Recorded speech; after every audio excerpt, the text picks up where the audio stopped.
Part 1 का narration कुछ इस प्रकार है। एक बूढ़ी महिला अपने घर के आंगन में झाड़ू लगा रही होती। तभी एक आदमी जिसका नाम किशन है उस महिला की तरफ आता है और हाल चाल पूछने उपरांत अम्मा की तीनों बेटियों के बारे में पूछता है। अम्मा जवाब देती है कि भव्या और काव्या ससुराल से निकल चुकी है और यहाँ पहुँचने वाली है, लेकिन नव्या जो कि फौजी है के आने में संशय है।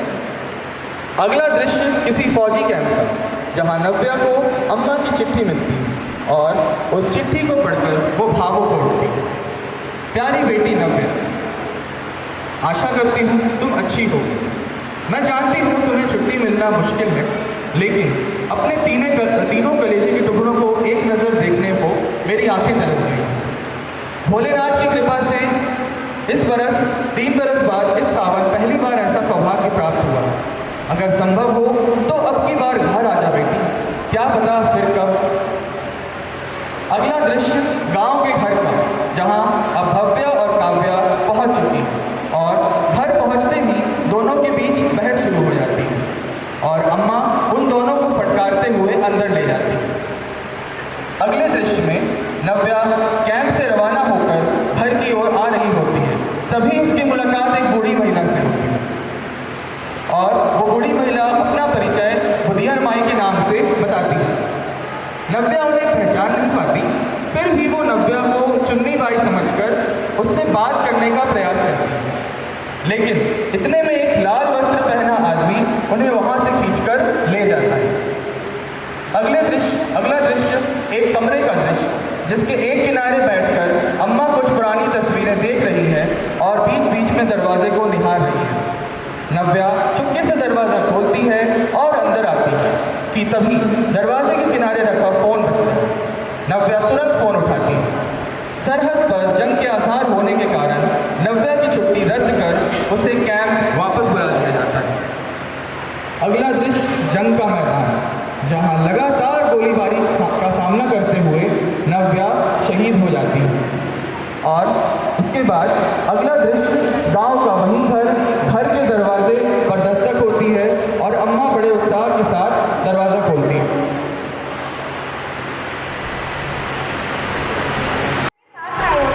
मैं भी कितनी पागल हूँ, वर्दी देखकर नहीं समझ पाई। अम्मा वो नव्या, आप अंदर आइए, नव्या थोड़ी देर में मिठाई लेके आती ही होगी।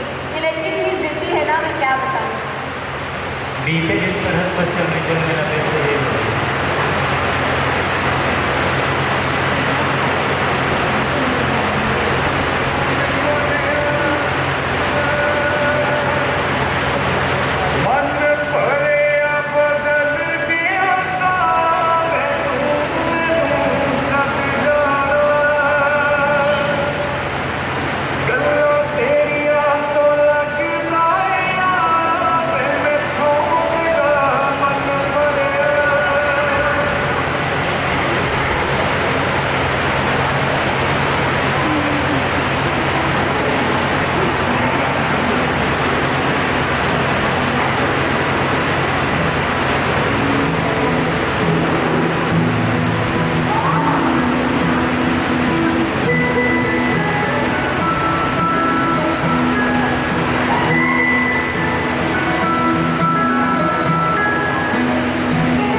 भव्य को नव्य के बैग से एक कड़ा मिलता है जिसे वह चुपके से छुपा लेती है और रसोई में जाने का बहाना करती है।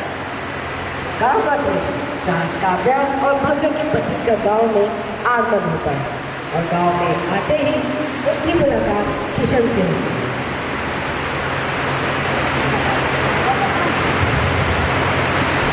कहा हो बल्ली भैया, कैसे हो? और आपकी सोयाबीन की फैक्ट्री कैसी चल रही है? मैं तो ठीक हूँ और मेरी फैक्ट्री। जो भी कहो, भव्या दीदी बहुत ख्याल रखती है आपका। आपकी टोन इस बात की गवाह है। अच्छा, मुझे देर हो रही है, मैं चलता हूँ। मातम में आए हैं पार्टी में, देखो कैसे सूट पैंट पहन के भाग रहे हैं। इतने में काव्य के पति हरिश्चंद्र का गांव में आगमन होता है। अरे किशन, क्या तुम्हें कड़िया हो गया है? कहा बताई हरी भैया, ये समय कटाई चला थी और तुम्हारे ससुराल का इंतजार में पड़ा था। खैर वह हमार घर है आए। क्या परेशान ना हो भाई किशन, या तरकी हम दोनों ने कोनो व्यवस्था करब। कहा करियो भैया? मैं बस देखत जा का कर सकत।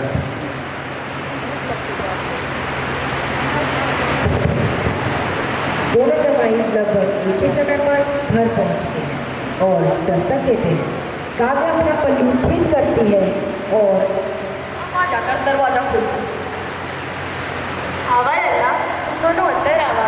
काव्या, जा बेटी कुछ बैठने की व्यवस्था करो, दोनों जमाई बाबू आए। अम्मा, ये सब कैसे हो गया? अभी उम्र क्या थी नव्या की? आपकी बड़ी हमदर्दी जाग रही है। अरे ऐसे पेशे में जाएगी तो जान तो गवाएगी ना। अरे लड़कियों को तो फौज में जाना ही नहीं चाहिए। साड़ू भाई, महिला सशक्तिकरण की तो जरूरी है ना। अरे क्या है का शक्तिकरण? पति की सेवा करना स्त्री का सबसे बड़ा धर्म होता है और माता का नाम होकर नव्या तो ब्याह ही ना कर।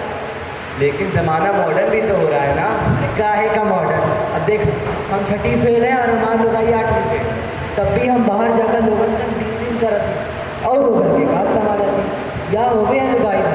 पढ़ाई लिखाई सिर्फ मर्दन के स्वभाव की नहीं। थोड़ी देर बातें करने के बाद दोनों जमाई पति और हरी अंदर जाते हैं और पीछे पीछे अम्मा और काव्या भी अंदर जाते हैं। अगला दृश्य एक घर के आंगन का, जहाँ एक महिला बैठकर कुछ सी रही है। इतने में भव्या वहाँ पहुँचती है। हरिओम राधा देवी, घर में होगी नहीं? हाँ हाँ, घर में तो हूँ, लेकिन दुनिया का पता नहीं। आपसे कुछ जानकारी लेनी थी।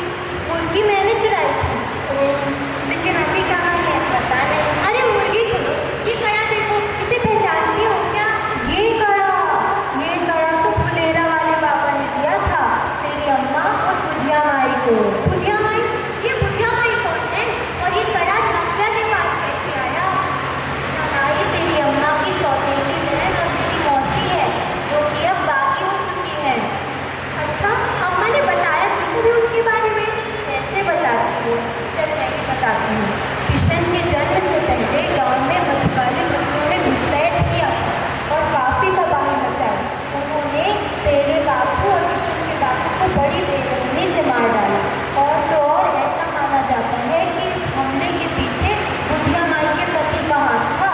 उसके बाद गांव वालों ने उनका बहिष्कार करके उनको गांव से बाहर निकाल दिया। उसने आपके पति की जान ली और आपको सब तरस आ रहा है। जब वे गांव छोड़कर गए तब बुधिया माई पेट से थी और मेरा दिल कहता है कि वे गलत नहीं थे, बल्कि उन्हें फंसाया गया था। अच्छा अम्मा, मैं चलती हूँ, शाम से पहले घर पे पहुँचना है।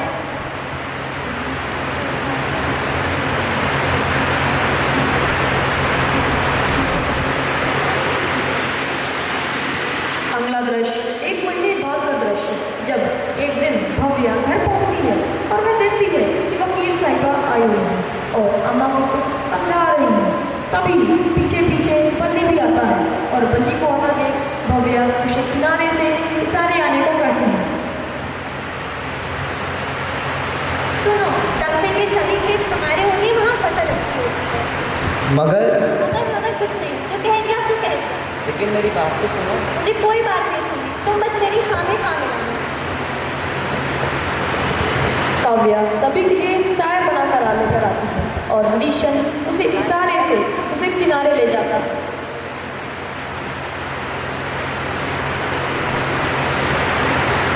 कुछ भी हो जाए, दक्षिण के खेत तो हमें एक बार खेत मिल जाए, फिर बताता हूँ मैं कौन हूँ और क्या क्या कर सकता हूँ। सभी बातें कर ही रहे थे कि इतने में वकील साहिबा सबको मुश्किल सुनाने के लिए बुलाती हैं। मैं आप सबको बता दूं, अम्मा ने मुझे यहाँ वसीयत बनाने के लिए बुलाया है और अम्मा के कहे अनुसार वसीयत अब तैयार है। मैं आप सबको ये वसीयत पढ़कर सुनाती हूँ। मैं चुन्नी बाई अपने पूरे होशो हवास में अपनी सारी जमीन कुल 3 हिस्सों में बांटती हूँ। पूर्वी हिस्से के खेत बेटी भव्या के नाम करती हूँ, पश्चिमी हिस्से के खेत बेटी काव्या के नाम करती हूँ, दक्षिणी हिस्से के खेत जो बिल्कुल बंजर है अपनी सौतेली बहन बुंदिया माई के नाम करती हूँ और इस घर को मैं राधा देवी के बेटे किशन के नाम करती हूँ। इस विषय में दोबारा कोई निर्णय नहीं लिया जाएगा और कोई भी विवाद होने पर सारी संपत्ति राधा देवी और उनके पुत्र किशन के नाम कर दी जाएगी। इतना सुनते ही हरिश्चंद्र जहाँ का वहाँ बैठ जाता है और अपने हाथों से अपने सिर को थाम लेता है और वकील साहिबा वसीयत के कागज लेकर वहाँ से चली जाती है। तभी अचानक बाहर से कुछ चिल्लाने की आवाज़ आती है। अरे भद्रकाली भक्तों ने हमला कर दिया है, वे सभी के घरों में आग लगा रहे हैं, भागो! सभी भागने लगते हैं लेकिन अम्मा भाग नहीं पाती है और वहीं गिर जाती है। अम्मा को उठाने बल्ली और काव्या पीछे मुड़ते हैं लेकिन भव्य और हरिश्चंद्र उन दोनों को वहाँ से खींचकर ले जाते हैं और अम्मा वहीं छूट जाती है। अम्मा के पैरों में चोट लगी हुई है और वह धीरे धीरे उठने का प्रयत्न करती है। तभी अचानक वह देखती है कि सामने भद्रकाली भक्तों की फौज खड़ी हुई है और उनके बीच से एक बूढ़ी महिला अपनी लाठी के सहारे धीरे धीरे उनकी तरफ बढ़ रही है।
जब रिश्तों का बोझ कर्तव्य की सोच पर भारी पड़ जाए तब बलिदान देना होगा।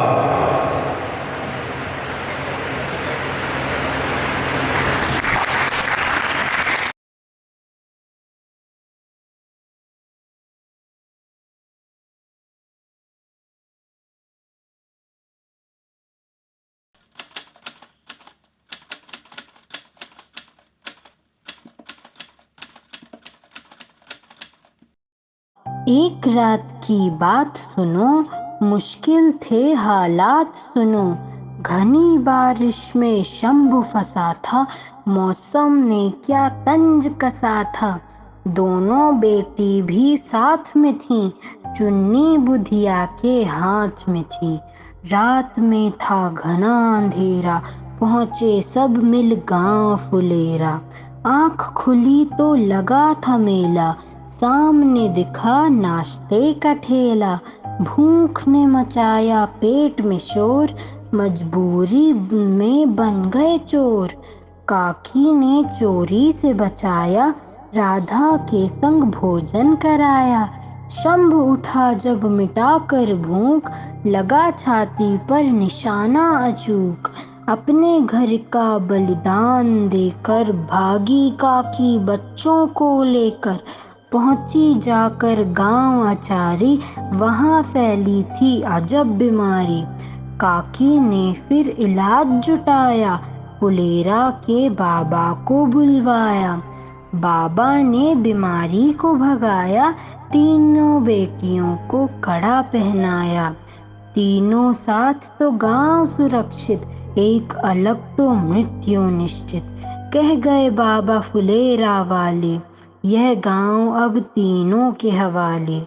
सभी को माँ ने प्यार से पाला, राधा के मन में ईर्ष्या का जाला। यही कहानी आगे बढ़ी और बलिदान की कथा चली।